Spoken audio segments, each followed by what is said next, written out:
Bapak, Ibu, saudara-saudara yang dikasihi Tuhan, sebelum kita mendengarkan firman Tuhan, nats renungan untuk kita hari ini, marilah kita bersatu di dalam doa. Damai sejahtera Allah yang melampaui segala akal, itulah yang memelihara hati dan pikiran saudara-saudara di dalam Kristus Yesus Tuhan kita. Amin.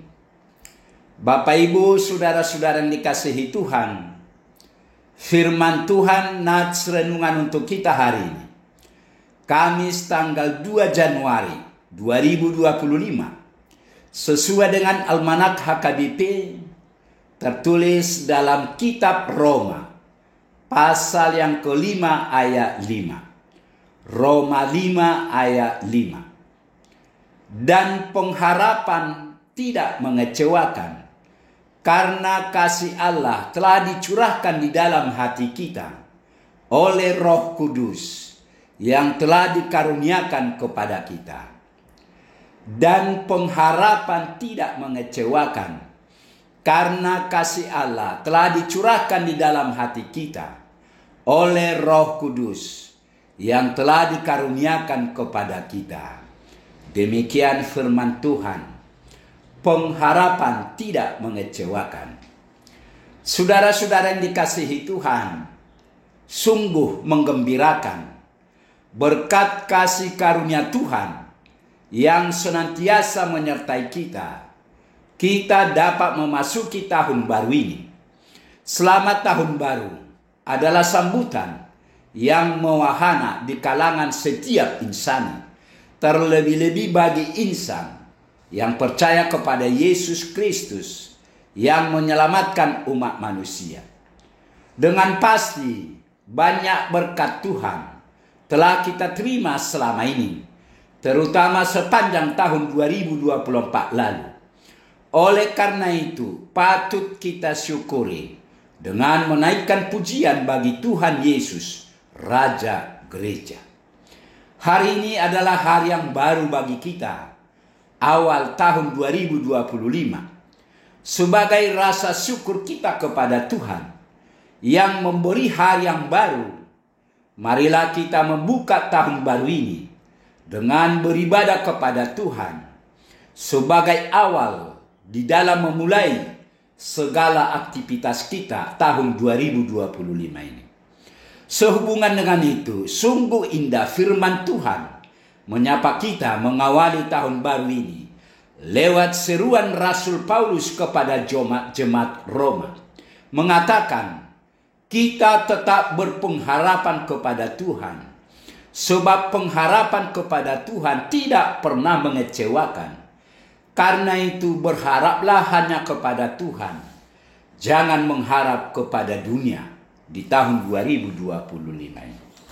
Saudara-saudara yang kekasih, seperti kita ketahui bahwa harapan duniawi adalah didasarkan pada pemikiran yang tidak rasional, kesia-siaan, dan prospek manusia yang diilhami oleh tipu daya, frustrasi, kebingungan, dan rasa malu.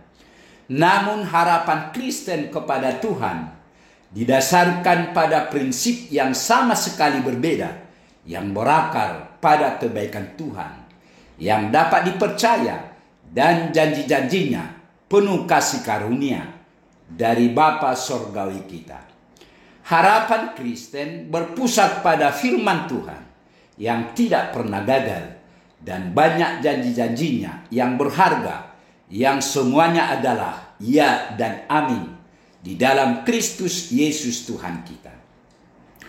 Harapan Kristen bersinar dari nyala api abadi kasih Allah yang membara bagi kita, dan tidak tergantung pada cahaya lilin yang redup dari kasih kita yang sedikit kepadanya. Namun harapan Kristen adalah sumber kasih Allah yang tidak terduga, yang terus mengalir ke dalam hati kita dan membasahi hidup kita. Harapan Kristen adalah ekspresi tertinggi dari pemuliaan Allah. Karena harapan itu muncul dari hati yang percaya kepada firman kebenaran Allah dengan iman. Itulah jaminan bahwa apa yang kita harapkan di dalam Kristus akan terjadi, dan pasti bahwa apa yang tidak dapat kita lihat itu ada. Itulah keyakinan bahwa firman Tuhan itu faktual saat kita berdiri teguh pada janji kasih karunia. Bahkan ketika kita di dunia alamiah ditolak oleh logika kita. Bahkan ketika kesaksian intrafisik kita bersaksi sebaliknya. Saudara-saudara yang kekasih, dalam harapan dunia kita akan menemukan banyak kekecewaan dan penderitaan yang bahkan dapat memicu perasaan malu atau jijik jika kita berinvestasi dalam harapan kosong dari dunia yang menipu ini. Tetapi harapan kita kepada Tuhan tidak dapat mengecewakan atau menipu, karena Dia telah mencap materai bukti yang tidak terbantahkan dan kepastian yang tidak perlu diragukan pada firman. Penderitaan dapat membuat orang Kristen meragukan kasih Allah. Kita bergumul dengan kebaikan dan keadilan Allah pada saat kita mengalami penyakit, kesendirian, kekecewaan, kemiskinan, dan berbagai bentuk penderitaan yang lain. Benarkah penderitaan berarti ketidakadaan kasih dan kebaikan Allah? Sama sekali tidak. Paulus justru mengajarkan bahwa kesengsaraan merupakan sarana pembuktian kasih Allah jika penderitaan itu disikapi dengan tepat. Penderitaan mendewasakan karakter kita, sehingga pada akhirnya malah mengokohkan pengharapan kita kepada Allah. Dalam ungkapan yang lebih sederhana dan ringkas, iman seseorang menjadi matang melalui kesengsaraan.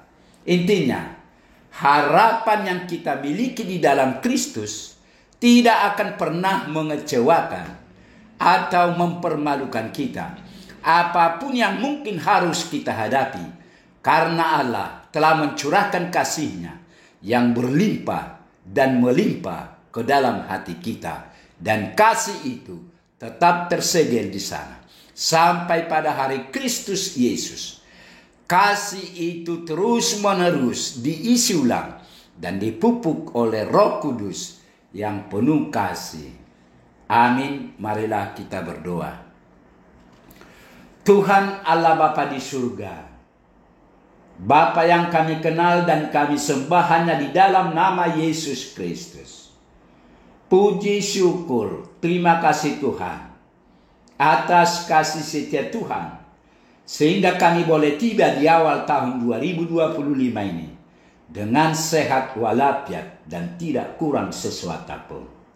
Berkatilah kami di tahun 2025 ini. Berkati seluruh keluarga kami, agar kami tetap bersukacita memuji dan memuliakan nama-Mu. Demikian juga firman-Mu, berkati Tuhan, agar firman-Mu ini menjadi pegangan hidup kami. Terima kasih Tuhan. Amin.